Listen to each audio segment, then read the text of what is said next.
I got us donuts. Those are so bad for you. Oh no, are they moldy? I mean, are they poisoned? Are you allergic? No, I'm just saying. You're judging my food choices based on a false standard of health again, aren't you? Guilty. Saxton. Yes. You didn't say that. Tell me you didn't just say that. I did. You know what?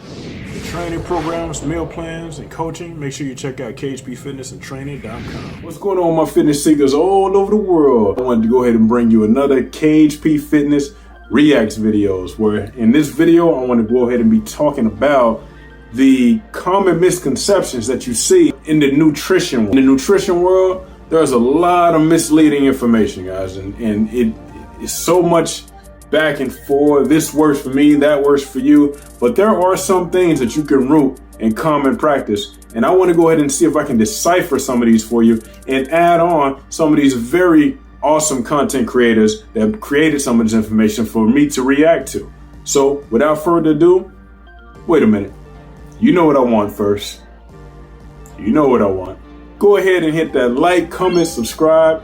Let's get on into it. Got the tablet here. I'm going to be reviewing off of this as you guys watch. Let's go. Let's see what we got first. I have never heard someone say so many wrong things, one after the other, consecutively in a row. I have never heard someone say so many wrong things, one after the other, consecutively in a row. That was funny. That was pretty good. So, what you do is just adding up a list. Boom, boom, boom, boom, boom. It's funny that she says that too, because at the end of it all, she has a lot of stuff here, like don't eat past 8 p.m. Like, I worked overnight, guys, for years. So with me working overnights, it's a situation where that's just not true. I was able to hold on to my weight and everything while working at. It's when I would go too much to the snack machines and such because it was convenient that I was having the problems. But she's very truthful on that. Lots of sit-ups will give you abs. I wish that was the case. I wish you can just sit up your abs in front of you, but that ain't how it works. That's just not the truth, because you're gonna have a layer of fat just sitting there. Hormones don't matter. Yeah, they definitely do. Hormones do make a difference. Just like genetics, all of it, it all matters. Some people burn at higher metabolism, some people burn at lower metabolism. That's just how that goes. Tone up with cardio. Another lie. I see clients, especially my heavier set clients, always doing this. They always try to like cardio their way to tone muscle. And I'm like, nah, that's not how it works. You got to lift. You got to lift, whether that's bands, weights, calisthenics, TRX, you name it. You have to lift. Red meat is bad for your health. That can be argued depending on what you're getting. Depending on what you're getting, I'm vegan. So maybe I got a little biases to it, but I will tell you that it's a bit harsher on the system than the other meats. And one of our biggest problems is digestion. And if your body is taking a long time to digest it through, you're gonna have some problems. Low calorie equals healthy. Nope, that's not true too. I see people starve themselves with 1,200 calorie diets and such, but they're not factoring in the activity that they're doing as well. So you take 1,200 diet and then you're gonna be losing, but it may not be the healthiest way, especially if you couple that in with all kinds of workout and exercise as well. Carbs make you fat. That's gonna be a growing theme too. That's gonna be a growing theme. I'm telling you guys, like, people are getting onto that. I eat anywhere from an excess of 250 to 300 carbs a day, and I'm doing just fine. Just fine. Skip breakfast to lose weight? Another lie. Just because she said. This is a good video. This is a good video. Very quick, very to the point. I love videos like this.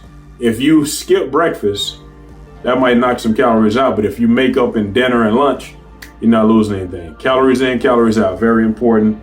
All right, let's keep going. The most popular lie about fat burning is that you can burn fat from specific area of your body. You can't. You can't spot reduce fat from legs, abs or face. When you start burning fat, genetics will decide where it's going to melt first, last. But the good news is, if you see the fat burning phase long enough, your body will get rid of all excess fat from every part of your body. So don't give up and keep going. That's not bad. Pretty sound advice, man. These guys get some pretty sound advice in that, and I love that, because everybody thinks it's just a competition between fitness professionals, but at the end of the day, we all want a common goal of getting you guys healthier. But one of the things I would say on this video, if I had to critique, he was doing like the he was doing this motion. And what people will equate from that last part is he said that you want to keep yourself in a fat burning zone. Now he's right. When you keep yourself in a deficit, it is going to burn that fat. But if they see you hiking up and doing all this, they're going to think they need to be in that fat burning zone to lose weight. And as I said before, thermodynamics, calories in, calories out, that's a big thing to know. Let's keep going. 5 fat loss lies you've probably been told. Number 1, protein shakes are just to build muscle. They're actually just as good for fat loss as well. 2, you have to do cardio to lose weight. Cardio can complement fat loss, but it's not essential. 3, carbs and sugar make you fat. No, they don't. Eating too many calories does. 4, women and men must train differently. It's mostly just down to personal preference, and guys generally like to train their chest more and girls generally like to train their glutes more. Number 5, you can spot target belly fat. You can only control being in a calorie deficit. Your body does the rest of the work for you. Do not believe any of these fat loss lies, and seeing as you've watched this far, you may as well drop me a follow. Drop him a follow, people. Drop him a follow. He made some really good points in here. Definitely talking about the protein and how it's good for building muscle, but it's also a fat burner as well. And how do you do that, right?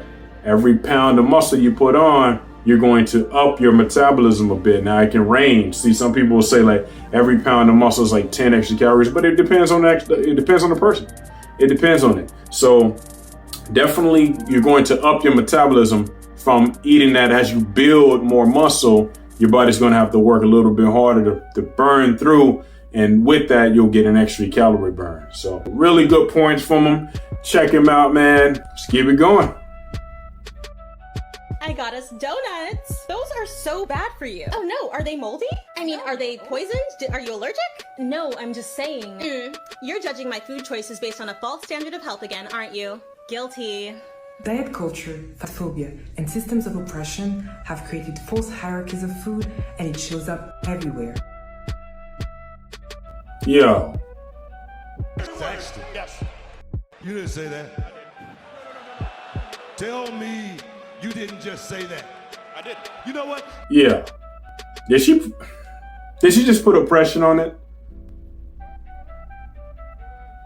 Did she just put oppression when it comes to in cultural views to determine if it's a food good for you or not? That just happened?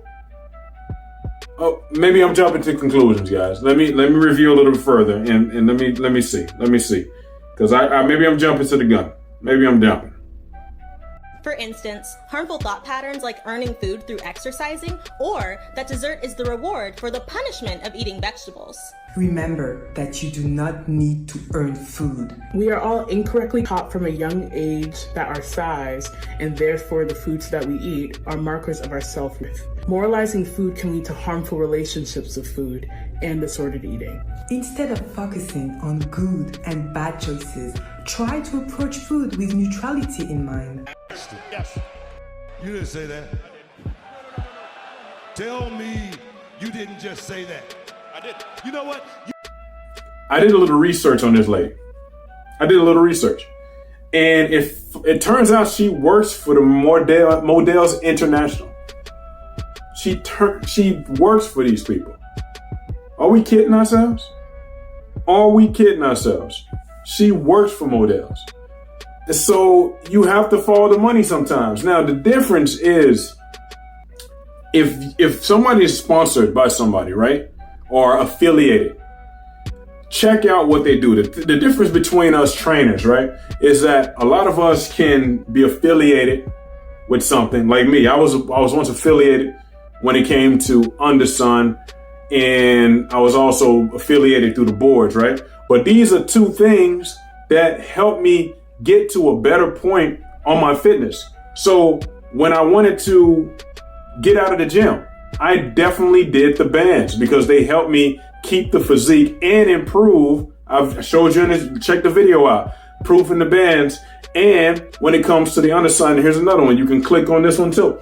Getting the bands and getting the board, that improved the areas. And I showed you that I grew my legs, grew my arms, grew everything with these particulars outside of the gym. The bad part is that someone can sit in your face lying like she's doing about sweets, Twinkies, candies, donuts, all of these zero good calorie foods and high calorie and density foods that provide you no nutrition at all, and just sit there and lie to you just because she's making money off of it. The thing that bothered me the most, especially in my community, is the young lady with the blonde hair. She was well over 260, 280. Do you think that lady is eating fruits and vegetables, activity, and doing everything she needs to be doing and looking that way? Do you really think that's the way that goes? Because I can tell you right now, I've dealt with clients her size or higher, and they do not do what they need to be doing. A lot of them. And that's the reason why they're the way they are. So they come to people like me for sound advice, and then that sound advice gets them where they need to be going. So be very careful when it comes to people like this. The only foods that are bad for you are foods that contain allergens, poisons, and contaminants, or food that is spoiled or is otherwise inedible. Eat without guilt, regardless of what society says. Yikes, man. This is crazy. So what do we call high blood pressure and cholesterol? What do we call items that can give you cancer down the way? What do we call these things? Is that not poison? There are exceptions to the rules, but we go by majority on this channel. We're not doing any of that. Oh, it was this and that, or what about this person? This, oh, what if the what isism? We ain't doing that BS here. No, we're not. So be very, very careful on the advice that you take from people, man. Craziness. Now I gotta tell you, when I was watching that, I did not know I was gonna get triggered like that. It can be so simple. It can be so simple. So if you get some takeaways from this, be careful on who you trust. You don't have to starve yourself to lose weight. It just happens over time. Be patient. That should be number 3. Be patient. Carbs are not the enemy. Not the enemy at all. Still able to get my weight down and get clients' weights down by not restricting them. I hope you guys enjoyed this video. I'm going to be making more of these. Remember, like I said before, like, comment, subscribe. Follow your boy along his journey. I got Instagram. It's all under the same thing. KHP Fitness, Instagram, TikTok, everything if you want more over there. Get in the DMs. Let's talk. But other than that, you guys have a great day. It's not where you train, it's how you train. And it's not where you eat, it's how you eat. Take care.